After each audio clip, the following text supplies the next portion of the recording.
Madam जी, ये सफर जो शुरू हुआ था उस टाइम हमारी आर्थिक परिस्थिति बहुत ही कमजोर थी। महिलाओं को इस परेशानियों से कैसे आगे निकालें? 25,000 महिलाओं में से ये किसान उत्पादक संगठन बनाया हमने, एफपीओ। मक्खन निकलता है, फिर उससे पनीर बनता है, दही और घी बनता है। पिलौना जो हमारी दादी माँ बनाती थी, जो हमारी संस्कृति लुप्त हो गई थी, वो हमने दोबारा से जीवित किया। चंडीगढ़ पहुंची महिलाएं जो अपना बिजनेस लंबे समय से चला रही हैं सेल्फ हेल्प ग्रुप के माध्यम से। हर किसी की एक कहानी है और हर किसी की कहानी जानना के बहुत ज्यादा कहें कि दिलचस्पी हो जाती है कि आखिर किन हालातों में इन्होंने शुरुआत करी और आज इस मुकाम पर पहुंची है।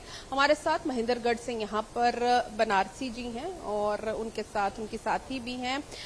61 साल की बनारसी जी हैं। 2017 में शुरुआत अचारों से करी और आज इनके पास जो है बाजरा, अगर हम बात करें ज्वार के लड्डू, रागी, यहाँ तक कि बाजरे की खिचड़ी, बिस्किट्स, च्यवनप्राश, दालें, हर एक चीज में जो है ये काम कर रही हैं। बनारसी जी, आपका सफर 26 साल पहले शुरू हुआ था, आज 2026 में है हम। इस सफर को अपने कैसे देखते हैं? मैडम जी, ये सफर जो शुरू हुआ था उस टाइम हमारी आर्थिक परिस्थिति बहुत ही कमजोर थी। आज कहें तो हम सबके बराबर में खड़े हैं, किसी तरह की कोई दिक्कत तंगी नहीं है। जिस तरह से हमें बिजनेस शुरू करा था और परिवार की परिस्थितियों को देखते हुए बिजनेस को आगे लेने का निर्णय लिया था। कुछ महिलाओं को दुखों को देख के, परेशानियों को देख करके हमें निर्णय लिया था कि कुछ महिलाओं को इस परेशानियों से कैसे आगे निकालें। तो ये सोच के साथ मैंने स्वयं सहायता समूह बनाना 2001 में शुरू किया था और मैंने अपने जिले में 200 स्वयं सहायता समूह DRDA के सहायता से बनाए थे। और उसके बाद में मेरे को ऐसी आदतें पड़ गई कि बहनों में उठना बैठना, उनका साथ देना, आगे बढ़ना, मैं ये 2006-07 तक ये लगातार करती रही।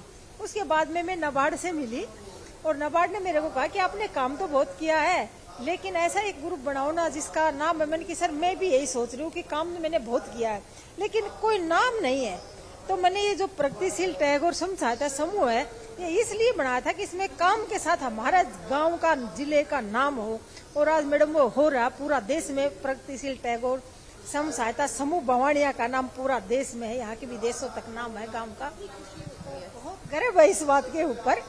और इसी के साथ में भी अब मेरे को पद भी बहुत बढ़िया मिल रहे हैं। मैं हरियाणा की महिला अध्यक्ष किसान संघ की हूँ, तो बड़ी खुशी होती है लोगों से मिलकर, किसानों से मिलकर के, कि लोग आज हमें जिस नज़र से देखते हैं इज्जत की, तो बड़ा अच्छा महसूस होता है उनके बीच में जाकर के।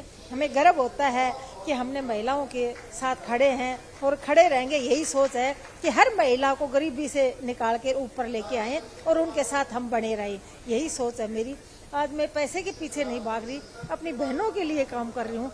इसी तरह जो बहनें हमारी तरह परेशानी में हैं उनको आगे निकाला जाए।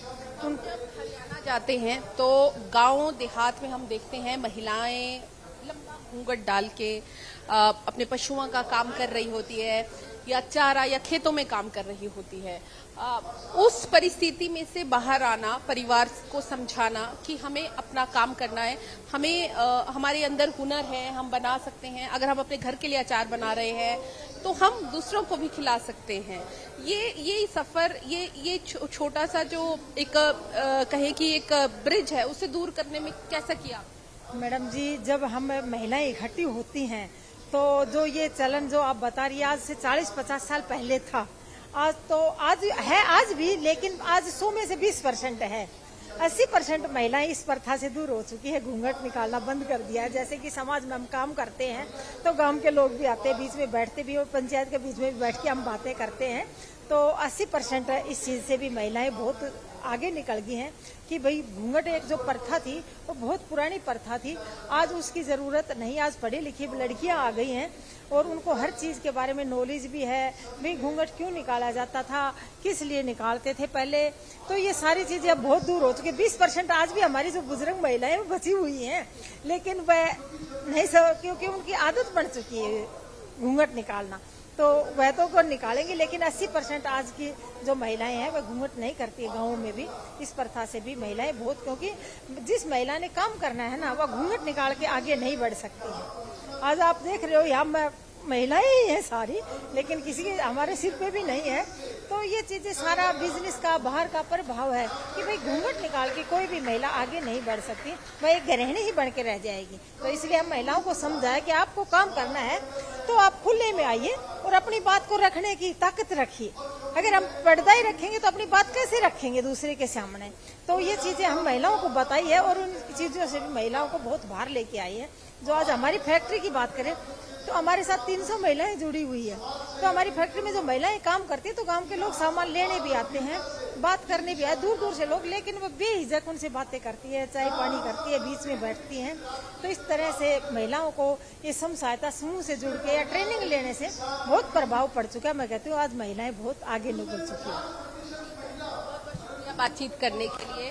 तो और यहाँ पर क्योंकि अब त्योहारों का सीजन है और त्योहारों में जो है लोग मिठाई बहुत खाते हैं, तो ये मैम से बात करते हैं। मैम कहाँ से आए हैं? मैम हम करनाल से आए हैं, मंगलोरा गांव से। का सीजन आ रहा है, क्या इस बार खास आप कर रहे हैं और थोड़ा अपने बिजनेस के बारे में बताइए। मैडम हमारा ये 300 महिलाओं का संगठन है और हम डेयरी फार्मिंग पे काम कर रहे हैं और प्रोडक्शन भी करते हैं दूध की। हमने पहले अपने सेल्फ हेल्प ग्रुप बनाए, स्वयं सहायता समूह, और फिर हमने 900 समूह बनाए नाबार्ड से मिलके। उसके बाद हमने JLG बनाए 4 महिलाओं के, 4 महिलाओं के। तो हमने 25,000 महिलाएं जोड़ी। 25,000 महिलाओं में से ये किसान उत्पादक संगठन बनाया हमने FPO, जिसमें 300 महिलाएं हैं और उसका नाम है द हरियाणा अतुल्य नारी शक्ति। और हमारे करनाल में NDRI है, उनकी मदद लेके हमने ये FPO स्टार्ट किया। जो हमारी पुरानी दादी माँ थी वो लस्सी बनाती थी, ये बिलोना मेथड वाली, ये देखो ये कड़ोना वाली लस्सी। आप ये सारा दिन दूध पकता है, हंडिया में रखते हैं, पूरा दिन पकता है, फिर ये लाल हो जाता है, फिर इसको रात को हम जामुन देते हैं और फिर सुबह हाथ से बुलोते हैं और वो मक्खन निकलता है, फिर उससे पनीर बनता है, दही और घी बनता है। बिलोना जो हमारी दादी माँ बनाती थी, जो हमारी संस्कृति लुप्त हो गई थी, वो हमने दोबारा से जीवित किया हमने। और हमारी महिलाएं शहद भी बनाती है। हमारी महिलाएं गाय का घी अलग है हमारा। हंस हमारा ब्रांड है, H से हरियाणा, A से अतुल्य, N से नारी, S से शक्ति, हंस ब्रांड है हमारा। और हम बिल्कुल शुद्धता पे काम कर रहे हैं और ये हमारे शुद्ध पेड़े हैं मैडम, ये देख सकते हो, आप खा के भी देख सकते हो। मिठाइयों का सीजन अगर खाना है तो ये खास के तौर पर जो है खा जा सकते हैं। क्या खास है जी? ये शुद्ध है मैडम, बिल्कुल महिलाओं के हाथ के बने हुए और उनका अपना दूध है। 101% शुद्ध है हमारा प्रोडक्ट। और आप हमारी हल्दी भी देख सकते हैं खुशबू लेके, आप खुशबू देखो, आप इसकी अलग ही है। और ये हमारा शहद है मैडम, बिल्कुल शुद्ध है। हमारे वहाँ पे सरसों बहुत होती है। और ये हमारी आंवला की कैंडी है जो महिलाएं काम करती है। और ये हमारा मिर्च का अचार, आम का अचार। तो 500 महिलाएं का ये समूह बनेगा। अभी 300 का रजिस्ट्रेशन हो गया है। सारी की सारी काम करती है। उनको आत्मनिर्भर बनाने के लिए मुहिम चलाई है। नाबार्ड का भी हम धन्यवाद करते हैं जिन्होंने हमें इस मुकाम तक पहुँचाया। और हमारी लस्सी तो ऐसी है, सुबह जैसे आउटलेट पे आती है करनाल, सुबह ही खत्म हो जाती है। और हमने अपना शेयर इकट्ठा किया महिलाओं से 2-2 हज़ार रुपये। 6 लाख से हमने 2 यूनिट खोली, एक मंगलोरा गांव में, एक बादशो में, और एक आउटलेट खोला हमने। उसके बाद हम लोग यहाँ तक आए। धन्यवाद। अलग अलग महिलाएं अलग अलग प्रोडक्ट्स अलग अलग जगहों से जो लेकर हरियाणा में से चंडीगढ़ पहुंची है। कैमरा पर्सन कुलदीप के साथ Pooja Verma, Daily Post News, Chandigarh.